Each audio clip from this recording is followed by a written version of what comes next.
దాన్ని తెలుసుకోవడమే అసలైన విద్య. ఆస్తి, హోదా, పేరు ఇవన్నీ మధ్యలోనే వస్తుంటాయి, మధ్యలోనే పోతుంటాయి. వీళ్ళిద్దరి ప్రేమను కాదనడానికి మనమెవరం చెప్పండి? వాళ్ళ ఆనందం కంటే మనకి ఇంకేం కావాలి? అందుకే నేను ఒక నిర్ణయానికి వచ్చాను. మా అమ్మాయిని మీ ఇంటి కోడలుగా చేసుకోమని అడగడానికి వచ్చాను.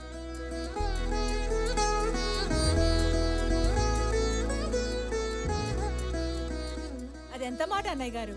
అంజలి లాంటి అమ్మాయి మా ఇంటికి రావడం మా అదృష్టం. తల్లి లేని పిల్ల, ఏ లోటు లేకుండా పెంచాను.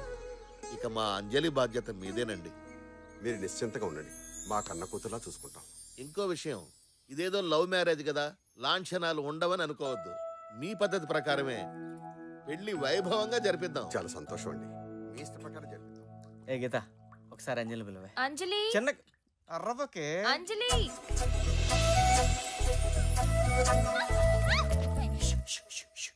ప్లీజ్. ఎందుకు పిలిచా? అది నీకు సారీ చెప్దామని. సరే చెప్పు. అంజలి సారీ, ఇంకా జీవితంలో ఎప్పుడు నేను నీతో అబద్ధం చెప్పను. ఓకే, ఇంక నేను వెళ్తాను. ఏంటి? నేను నిన్ను ఒకసారి హక్ చేసుకున్నా. వాట్? No chance. ప్లీజ్ వద్దన్నా? నిజంగా వెంకటేష్, నా మాట ఒకసారి. అవును కదా, ఒకసారి ఫీల్ వెంకటేష్, ఫీల్ అవ్వు, పట్టుకో నా మాట విను.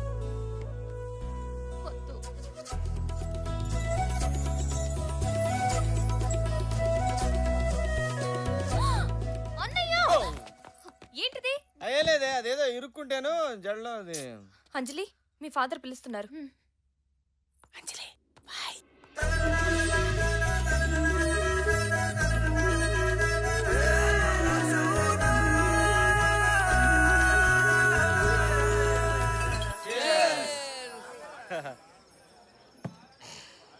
కంగ్రాట్స్ అన్న. అంజలి లాంటి అమ్మాయి నీకు దొరికిందంటే నీది మామూలు లక్ కాదు. థ్యాంక్స్ రా.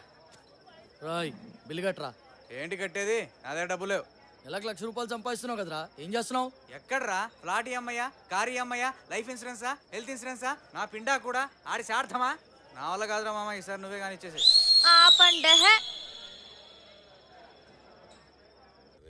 ఏవోయ్, ఇంకా ఎంత పోయి త్వరగా. ఇదిగో తీసుకోండి. గట్టిగా పెట్టచ్చు కదా. అన్నయ్య గారు. బావగారు, మీరు ఎప్పుడు వచ్చారు? రండి రండి, కూర్చోండి. నేను కూర్చోవడానికి రాలేదు, ఒక ముఖ్యమైన విషయం మీకు చెబుదామని వచ్చాను. ఏంటది అన్నయ్య గారు? ఈ పెళ్లి జరగదు. అదేంటండి అలా అంటున్నారు? ఎందుకు ఏమిటని కారణాలు అడగద్దు.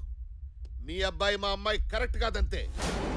ఇంతకాలం నేనేం చేసినా మా అమ్మాయి సంతోషం కోసమే చేశాను. కానీ పెళ్లి చేస్తే మా బుజ్జమ్మ సంతోషానికి దూరం అయిపోతుంది. తెలిసి నేను ఆ పని చేయలేను. అందుకే నన్ను క్షమించండి. అదేంటండి, నేను మీరే కదా వచ్చి అడిగారు, మరి ఈ రోజేంటి ఇలా? నిన్న తొందరపడి వచ్చాను కాబట్టి క్షమించమని అడుగుతున్నాను. కానీ పెళ్లి మాత్రం జరగదు. ఏంటండి ఆటగా ఉందా? వద్దు, నేను ఆటలాడడం మొదలెడితే అల్లాడిపోతారు.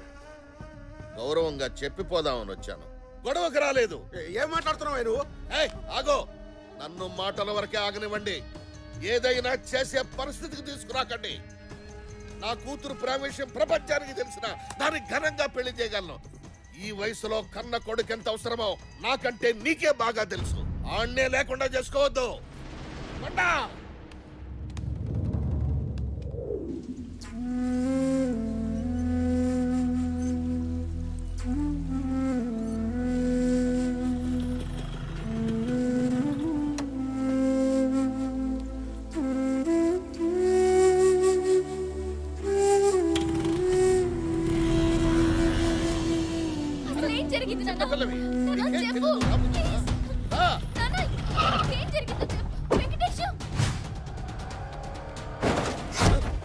ఏం జరిగింది సార్? పాటలుగా ఇరగొట్టాడు.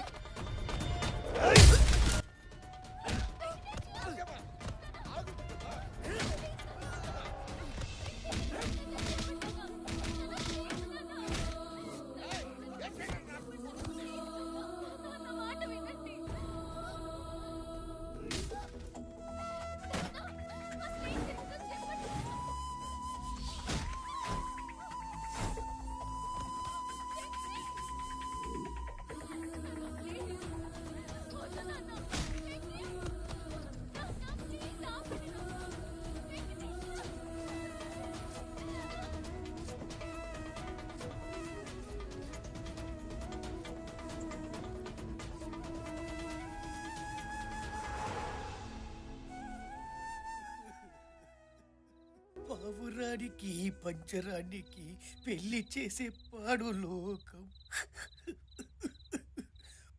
వద్దు తమ్మి, ఈ పైసలున్న పోరులు నీకు వద్దు. నెక్స్ట్ టైం నీ రేంజ్కి తగ్గట్టు ఏ ఆటో వద్దమో బల్లగొట్టు. ఇంజనీరింగ్ ఫస్ట్ అని చెప్పవు, 4వ తరగతి ఫెయిల్ అని చెప్పు. ఇంత ట్రాజెడీ స్టోరీ విన్న తర్వాత ఇక నేను ఉండ తమ్మి, నా వల్ల కాదు, నేను పోతా. ఎక్కడికి పోయేది? లాస్ట్లో క్వశ్చన్ ఉంటుందని చెప్పినా కదా. Shoot it.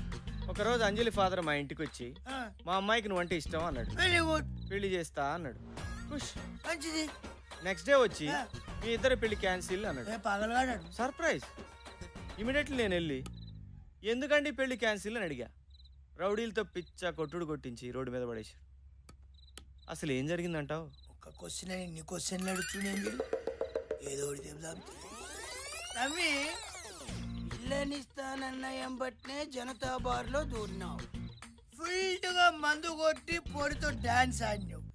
ఆడికి ఎన్నో కాలింది, నిన్ను కొట్టి బగాయించు. ఏంది ఇట్లా కొట్టినావు? మరి ముందు రోజు కూడా మందు కొట్టి వాళ్ళ ఇంటికి ఫోన్ చేశా కదా, అప్పుడు లేదు ఇప్పుడేంటి? అదే తమ్మి సమజైతలేదు. ఆకాశంలో చుక్కలేనా చెప్తాన్నావు కదరా. సమజైంది తమ్మి. ఏంది అది? కుక్కట్ల మందు వస్తుంది కదా అని ఎవడు పడితే ఆడు చెప్పిన స్టోరీలు సొల్లు వినకూడదు తమ్మి. ఎవడన్నా చెప్పండి రా, అసలు ఏం జరిగింది? నేను చెప్తా. ఈడేవాడు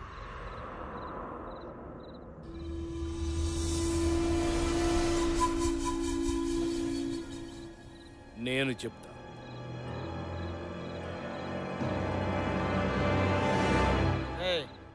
ఈడికి కూడా మంది ఎక్కువైనట్టుంది, బయట తీసేయండి.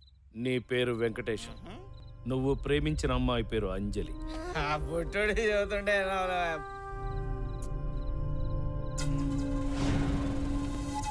మీ నాన్న పేరు కృష్ణారావు, ఇరిగేషన్ డిపార్ట్మెంట్లో హెడ్ క్లర్క్. అంజలి వాళ్ళ నాన్న పేరు శివప్రసాద్, అంజలి గ్రూప్ ఆఫ్ కంపెనీస్కి చేరింది. రోడ్ నెంబర్ 12లో లంక్ అంత కొంత. అతను వాడే ప్రతి కారు నెంబర్ 6666.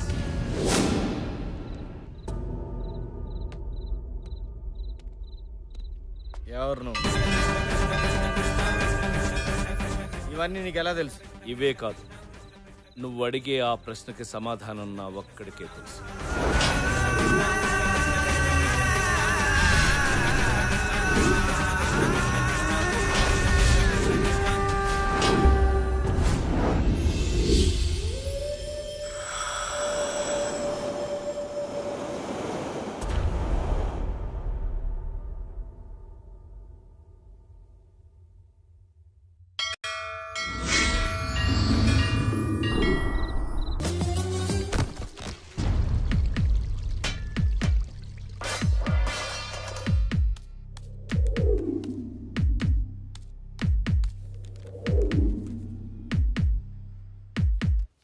మీరేం చేస్తుంటారు?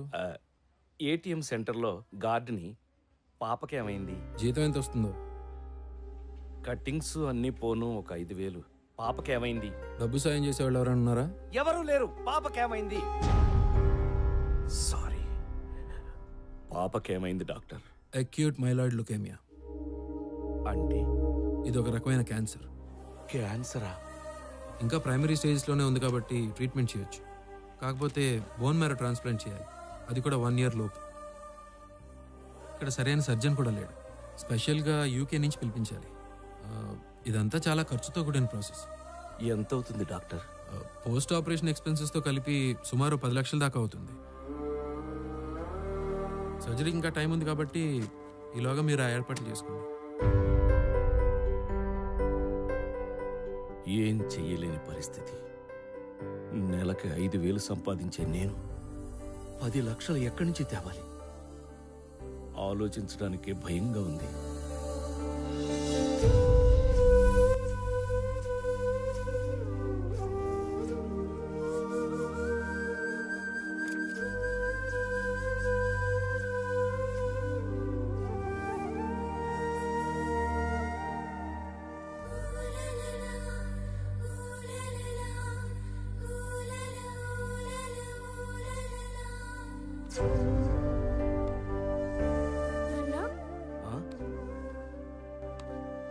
తల్లి. చచ్చిపోవడం అంటే ఏంటి నాన్న? ఆ? చచ్చిపోవడమా? చచ్చిపోవడం ఏంటి? ఎవరు చచ్చిపోవడం? ఎందుకు చచ్చిపోవడం నేను చచ్చిపోతున్నా అంత కదా అని ఎవరన్నారు? నర్స్ ఆంటీ చెప్తుంటే విన్నాను. అది అది వేరే పిల్లమ్మా, వేరే పిల్ల గురించి చెప్పింది. పింకీ అంటే నేనే కదా నాన్న. చా, నీకొక ముఖ్యమైన విషయం చెప్దాం అనుకున్నాను, ఎలా మర్చిపోయానబ్బా. ఏంటది నాన్న? వద్దులే, నీకు చెప్తే నువ్వు అందరికీ చెప్పేస్తావు. ప్లీజ్ నాన్న, ఎవ్వరికి చెప్పండి నాన్న, ప్రామిస్. ఇది టాప్ సీక్రెట్.